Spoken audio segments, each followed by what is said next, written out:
It's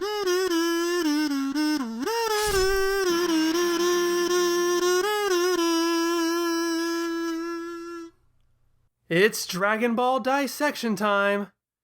Due to the embarrassing incompetence and total lack of urgency on the part of the heroes, they now have a new supervillain to contend with, Baby. I know you were all speculating, so congratulations to everyone in the office pool who guessed Baby would show up in part 10 of my series. Unfortunately for Goku, Pan, Trunks, and Giru, they believe they've already killed Baby. And that means we have reached what I call Phase 3 of Dragon Ball GT's gradual shift from lighthearted Dragon Ball hunt to big old honkin' fight. Since Phase 3 is more or less the middle phase of this metamorphosis, it's not surprising that it's the most balanced. The gang return to their Dragon Ball hunt. The episodes are about daring adventure and traveling to neat new planets. But now Baby has his fingerprints all over it. He lurks behind every corner waiting for the right moment to strike. At this point, the show's two halves more or less share equal weight. There's a lot here conceptually that's really interesting. There's also a lot here that really sucks. As such, I'm going to split today's installment up into the goods of Phase 3 and the bads of Phase 3. Let's start with the goods. As I've said before, I like how elegantly and gradually GT makes this shift. My approval of that continues here. After the lengthy and battle-heavy section that is M2, these lighter-toned, slower episodes help the pacing. The storyline of Phase 3 primarily concerns the group finding a Dragon Ball on a derelict ship that's about to be swallowed up by a star. While they're there, they find an unconscious boy and take him to a hospital planet to help him. But what they don't know is that Baby has possessed this boy just as he took over Dr. Mew. He hopes to use this proximity to steal the hero's Saya power.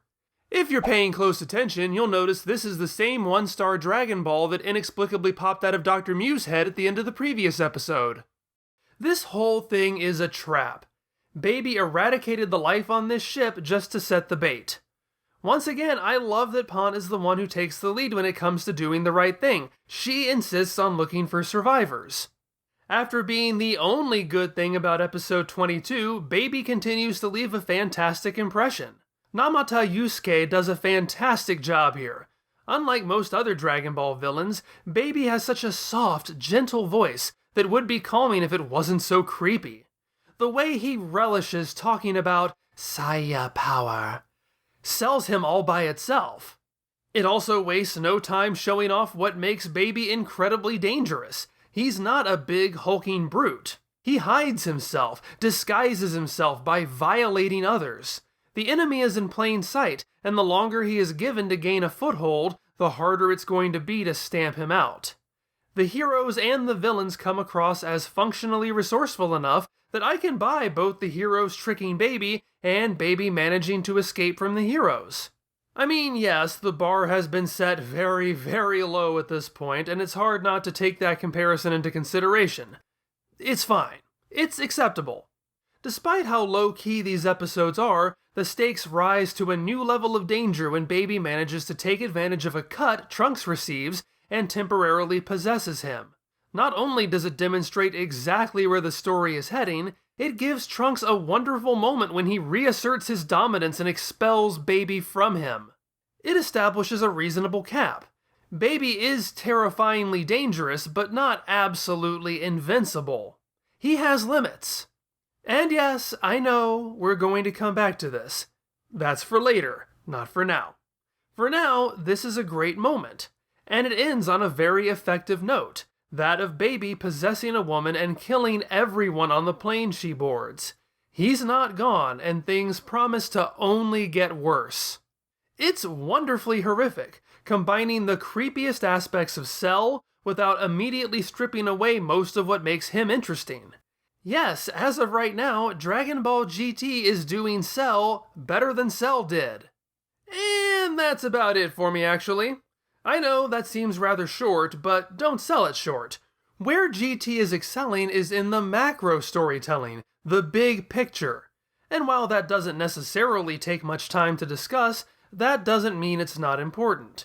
This is the direction the story is going in, and I like it. I just want to make that clear, before I tear the details to pieces. Because, let's be real here, these two episodes can also be pretty awful in their own ways. And given that I'm talking about the details, that's going to require a more detail-oriented approach. Buckle up! The gang return to M2 and Giru fires a missile to unrild their ship. What? This is literally the first thing that happens and I am already confused. Why? Why didn't he use that Fisher-Price wand to do it? How does this missile work? Trunks explains it by praising Giru's ability to dissolve metal. I mean, he eats metal, and the ship is still made of metal. If he dissolved the metal, why is the ship... I don't even care about that. Why did he fire a missile at it? Why didn't he fire a missile at Goku and Pan? Seems like it would have been faster, just in case the villains didn't decide to stand around and do nothing. The previous episode literally set up that Giru was going to use the wand on the ship. Why didn't he? Where did he get the wand? How have we already reached this point? Primarily, this sequence exists to rip off the ending of The Terminator. Before they can leave, Rild reappears and grabs onto them for one last little jump scare before the heroes finish him off and continue on their way. But see, The Terminator makes sense. Kyle's blown up, Sarah is heavily wounded, the Terminator has been crushed. It's the end of the Vegeta fight. Everyone's broken and battered and can barely move. The heroes have given it their all and seem to have edged out a victory. And yet the villain can still dish out just a little bit more. It's so scary! That doesn't really apply here. Rild was never beaten. He's middle management, the guy who did the intergalactic equivalent of sending a fax to his boss. And the faxes were more interesting, so we stopped following him. Now the story has a newer, better, much better villain. And I'm guessing the writers realized they didn't wrap that up, but now they don't care. Because of that, all of a sudden the villain nobody could defeat goes down in an instant, even though the heroes haven't changed a bit. Oh, and after they leave, it turns out Baby was inside him too. Okay. But hey, you exclaim, that explains it. Baby's just testing them, screwing with them. I mean, maybe? To that I say, so much for his declaration at the end of the last episode that they will never leave this planet. I mean, he already got defeated by them once. I don't think he needs to test them by letting them beat him a second time. No, I maintain they needed to wrap up the Rild part and needed an excuse, any excuse, as to why he goes down in roughly a minute. Remember, this story runs on twists. Pile on enough twists and maybe your audience won't notice they don't make any sense. But on the bright side, Rild is gone and that makes me happy. My next big issue is that while the adventure in the spaceship is a fun enough little diversion, they immediately shoot themselves in the foot. Giru claims upon their arrival that the dead ship only has 10 minutes before it's lost. It would take them longer than that to put on their spacesuits. I know there needs to be a palpable sense of danger, but an hour would have sufficed. After they get the boy, Giru announces they have 30 seconds. And in that time, they somehow manage to find a spare spacesuit for the child and stuff his unconscious body in it and leave the ship. And yeah, yada yada yada, 5 minutes until Namek explodes. Time in Dragon Ball is stupid. In this case, though, it's hard to stay invested because the sense of urgency doesn't mesh with the situation. With their survival hinging on a matter of minutes, they still walk around casually and explore and stop to leisurely chat about where this robot came from. If you're going to make the time frame that tight, then the characters better act like it. They better be running around like their lives will be snuffed out at any second and table all discussions until they are safely back on the ship. Now, this kinda ties back into something I complained about last time. Several of you rightly pointed out that standing around while characters do stuff is something of a Dragon Ball staple. I made a joking reference to free actions while I myself was criticizing it. There is a certain level of suspension of disbelief one must maintain in a piece of entertainment as off-the-wall as Dragon Ball.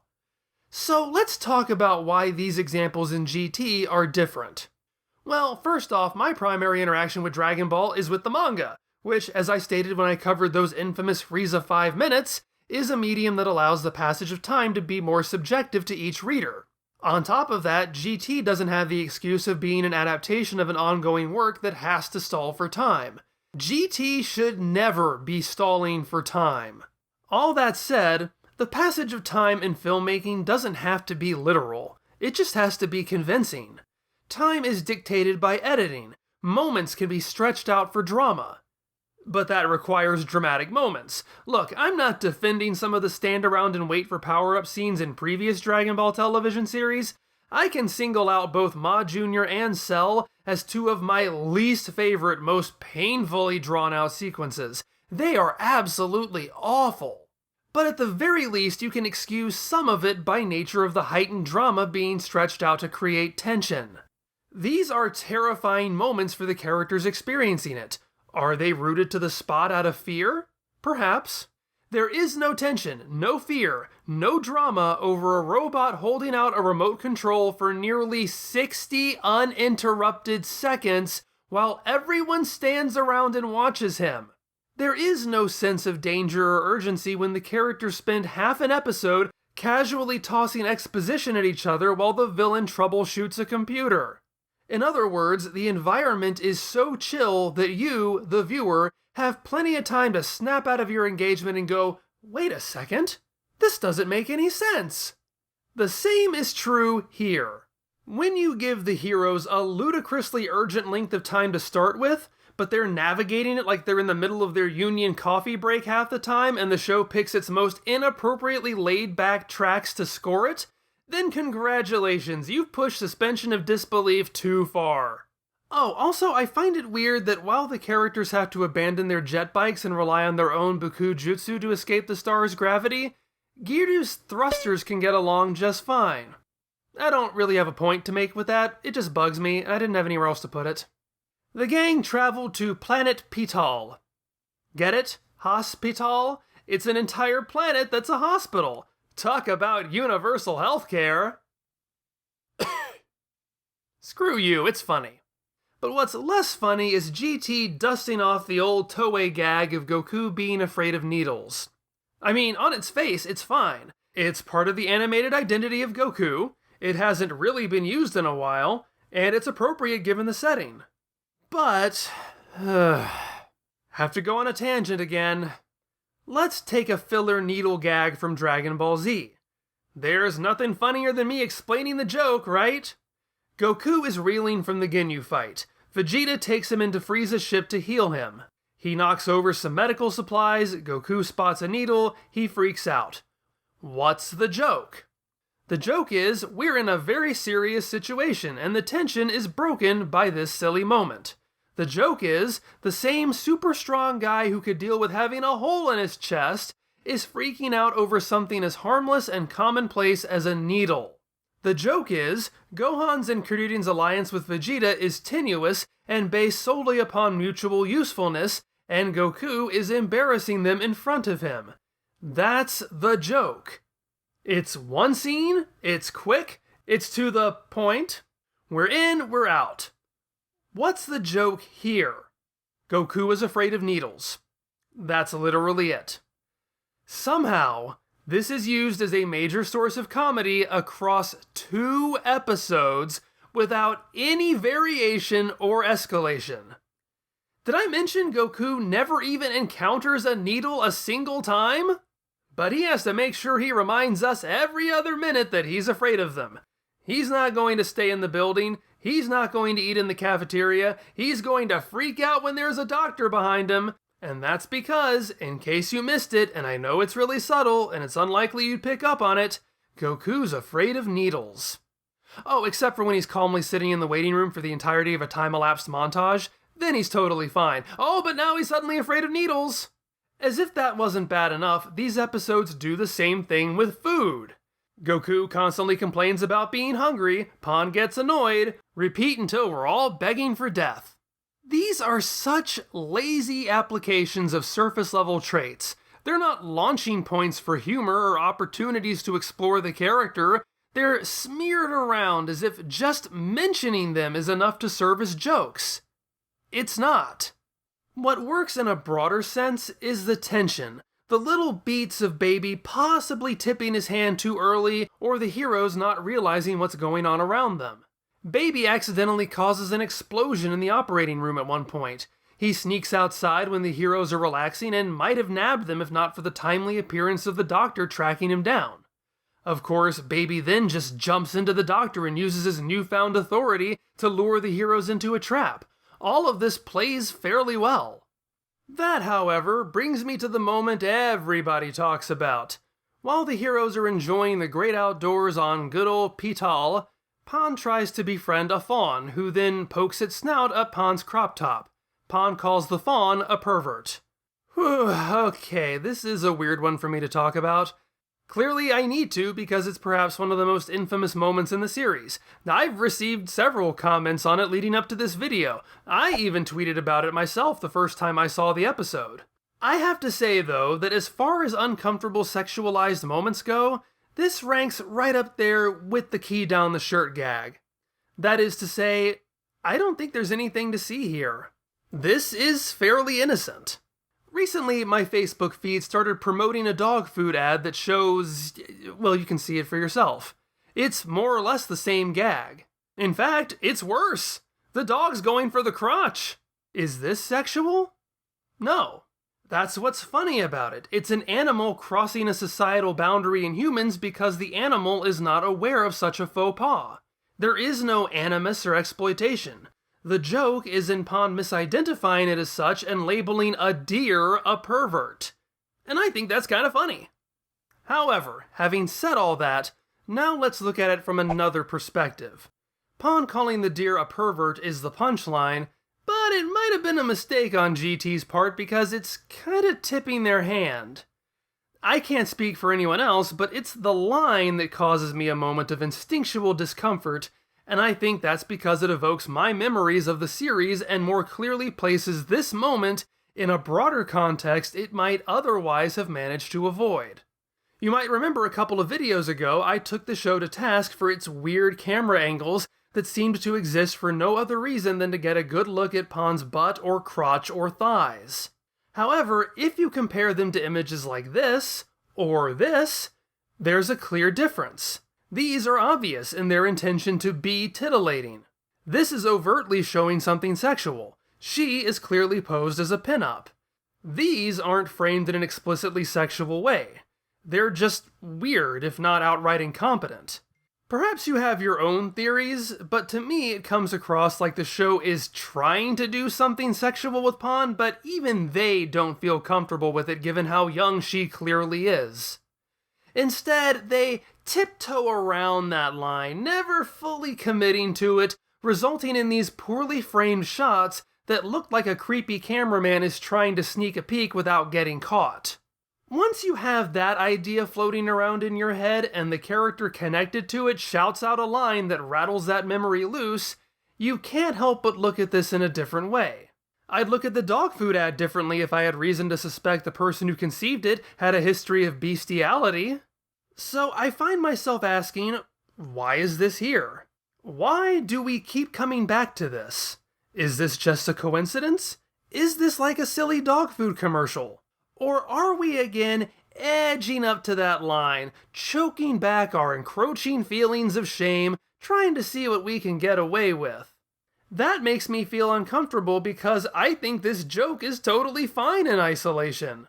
But if you're trying to take me along on your masochistic journey of guilt-laden voyeurism, I feel I must protest.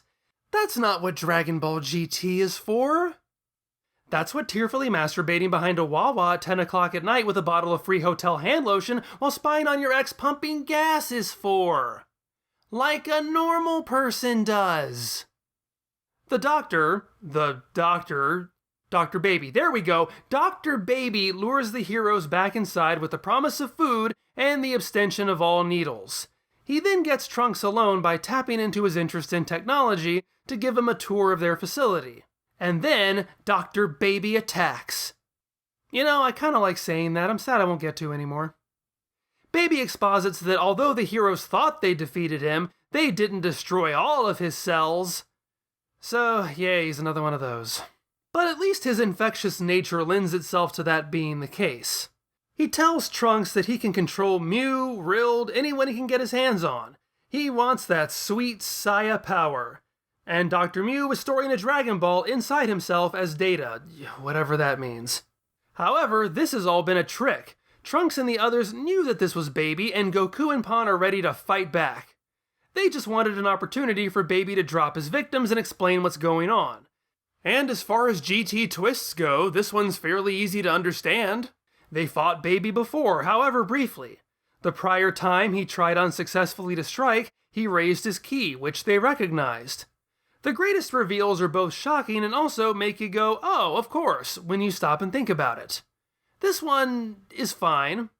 It doesn't really grab me the way it grabs Trunks, but at least I can look back on it without thinking how stupid it is.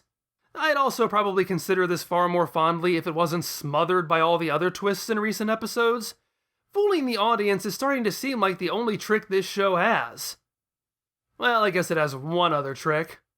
At any rate, the heroes fight back, Baby gets away, but they've at least learned how he operates. That is important. That is satisfying. These episodes move the narrative forward. Here's my biggest problem with this part of the story, though. Phase 3 exists to firmly establish that Baby is a parasite who can take over anybody. He can infiltrate and deceive, he can turn your loved ones against you. That's what the entire rest of the arc is going to be about.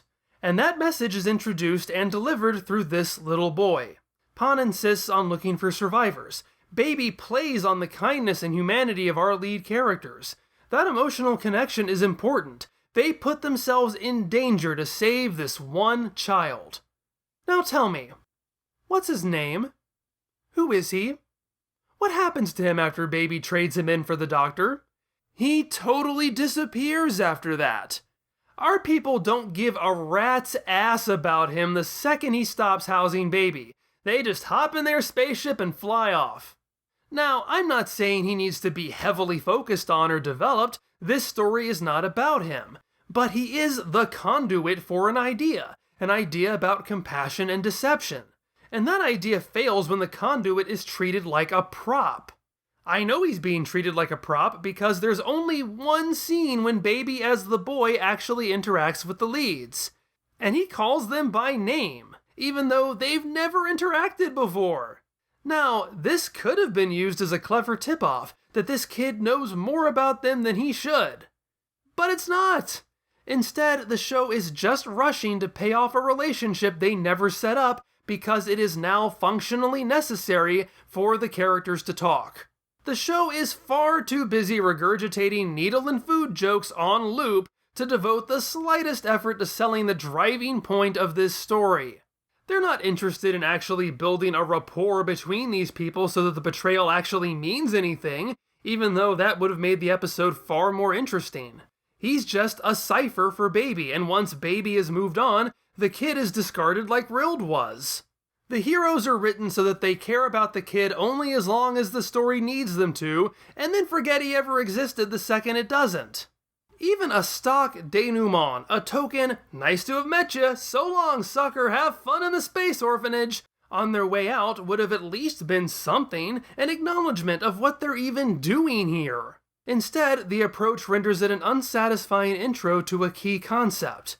Ironically, for a show I've praised for at least sustaining the broader picture, this detail causes the story to very much miss the forest for the trees. So that's Phase 3. It is a surprisingly solid premise that perfectly balances connecting the old to the new. Yes, I realize now, hearing myself, that's a hard left turn to make after everything I just said. But remember 20 minutes ago when we were talking about the good stuff? Remember the good stuff! There's a lot to enjoy here. I love exploring the settings and getting little snippets of the larger space community. But like so much else of GT, when you start to look at it more closely, the specifics sometimes fail to hold together. Moving next time into Phase 4, the balance tips very, very heavily in its new direction. In fact, Baby is taking over the show to such a degree that we barely need Goku, Pan, Trunks, and Giru anymore. How's that for a bold new idea? We return to Earth in Part 12, and perhaps we'll finally get a fashion extravaganza out of the deal. Thanks so much for watching. If you've missed any installments of Dragon Ball Dissection, I have several convenient playlists on my channel that can point you in the right direction.